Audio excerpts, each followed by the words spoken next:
Megan Kruse grew up in Tulalip, Washington, but has spent her adult life wandering to lonely places and writing about our faulty, beautiful hearts. Her debut novel, Call Me Home, is forthcoming from our beloved Hawthorne Books in March 2015 with an introduction by Elizabeth Gilbert. Yes. Megan Kruse.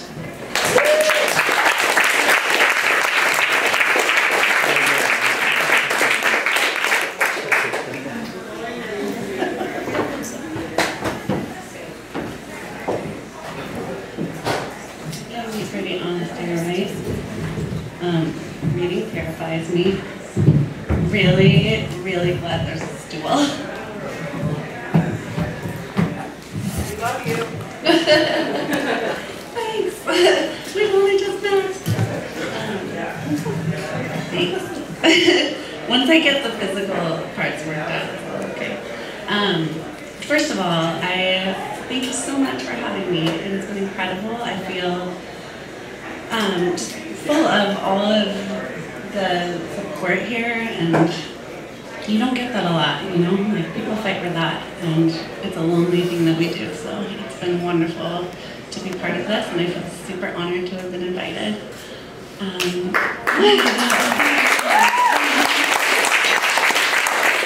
Yeah, thank you to everyone who puts this on, for Tommy for inviting me, and all of you.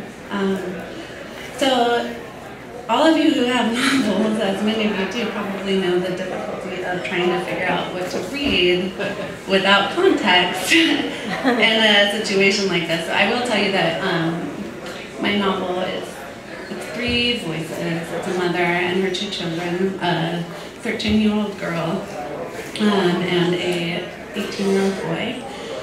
And their life fractures sort of at the beginning of the novel, so they're separated.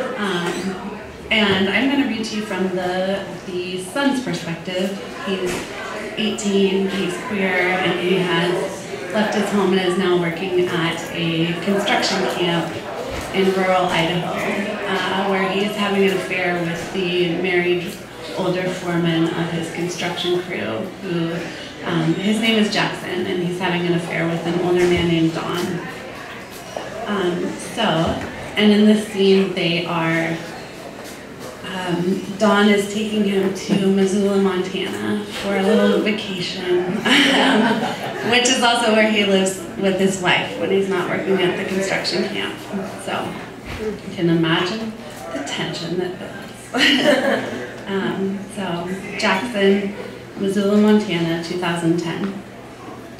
Don drove the 2 hours from Silver to Missoula while Jackson slept. They'd worked all week. It was Friday afternoon, and even though it was still early, Jackson's whole body ached. 100 miles or so through dirty snow, occasionally breathtaking scarps of rock and pine, old mining towns set off of I-90, dirty bars that he wished they would stop at. A bar for anyone, Jackson thought, except for 2 men who were fucking each other. The trip had been Don's idea. For the 4th of July, he said. We'll get a hotel, go out on the river, say yes. Later, Jackson would think of 100 questions, starting with what it all meant, but he said nothing. He felt still inside. He said yes. Don pulled off at one of the first exits before the town had even shown itself, a truck stop exit. There was a bar, a spaceship of a convenience store, a strip club, and a motel, which Don pulled into. Jackson had imagined that Don would want a fancier place, at least a Holiday Inn, someplace mildly astringent, and he felt briefly pleased and then disappointed. This was on Don's dime. Some shameful part of himself wanted vicarious luxury. Instead, they had a dirty little room that smelled of smoke. It was, in fact, the dirtiest motel he'd ever seen, worse than the Starlight Inn. There were cigarette burns on the plasticized spread and the walls were stained. Jackson tried not to imagine what had made those hazy continents. Don took the backpack from Jack and tossed it on the single chair, then pushed Jackson down on the bed with its sinkhole center.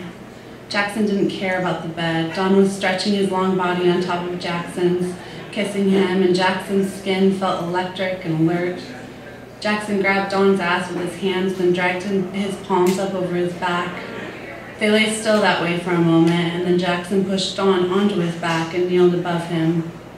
He unbuttoned Don's jeans and took his cock in his mouth. Don's hands were tightening in his hair. "Oh God," he kept saying. "Oh God, Jackson." It sounded like he was crying. When he came, he put both hands around Jackson's ears until Jackson could hear a ringing. Jackson fell onto the bed beside Don, turning toward him, wrapping their limbs together. Don's arms were tight around Jackson, and he could hear Don's heart pounding and feel it against him. The beat drove a quick, delicious pain into Jackson's heart. Don's wedding ring was a narrow belt cutting into his fourth finger, worn so long that there was no way to slip it off. In the morning, Don drove him slowly through town. Jackson was watching him to see if he was nervous. What if they ran into someone Don knew?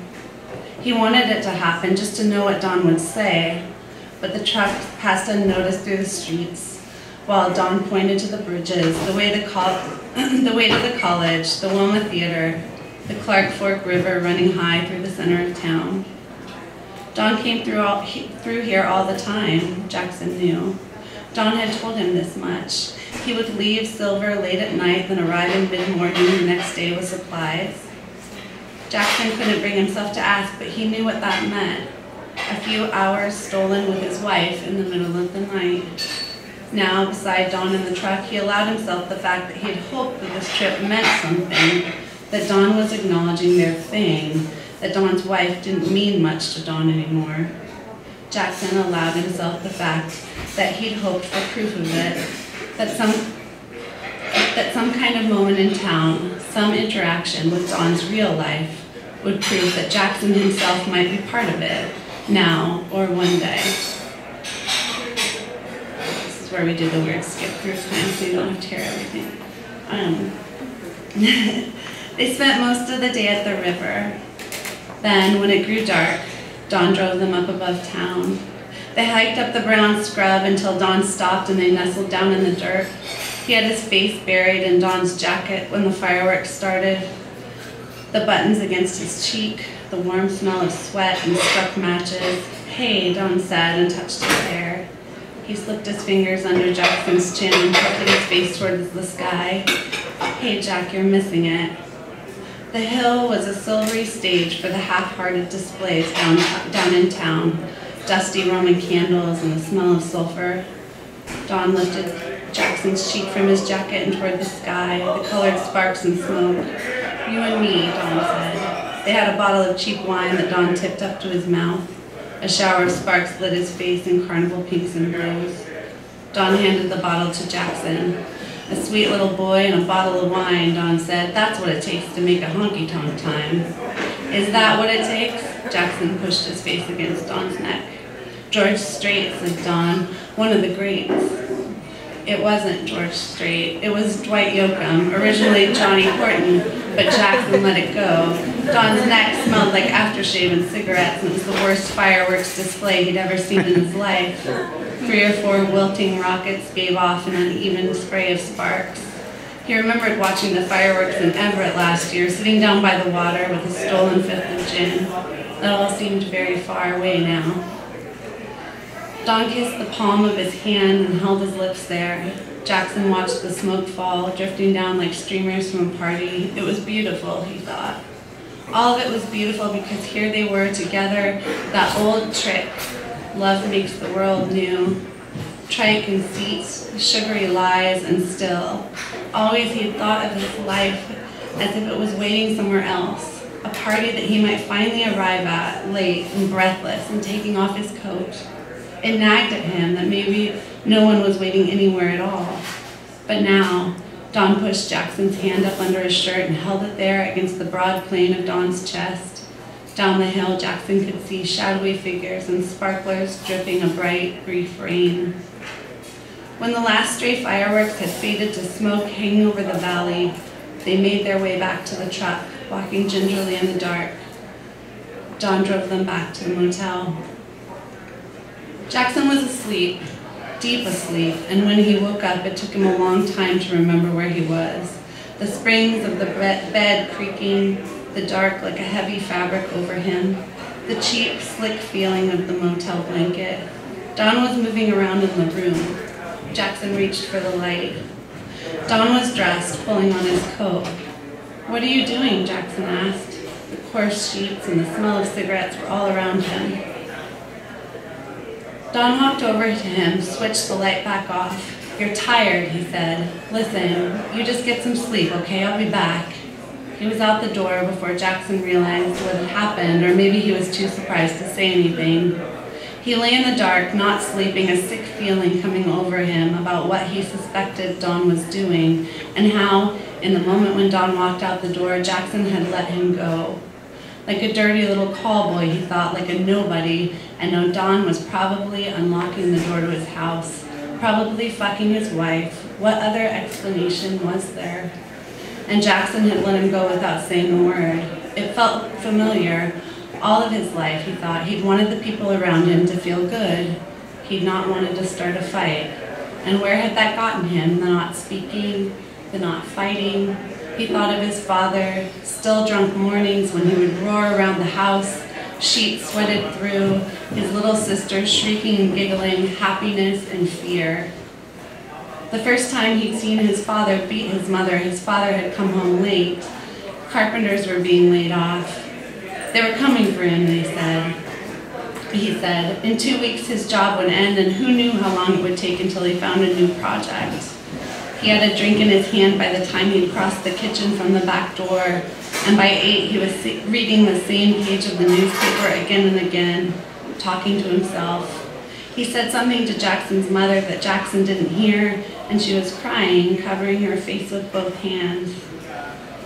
A murky little memory, just his father trying to lift her up from her chair, but she would not stand. "This is my home," he cried suddenly. "You are my wife. This is my son." He looked at Jackson while he shook her. "Stand up," he cried. "You are my wife. This is my chair."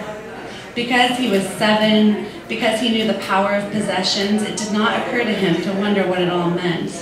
He was scared only, and he understood that his father's ownership over them, over even grief itself, was absolute. His mother did not stand.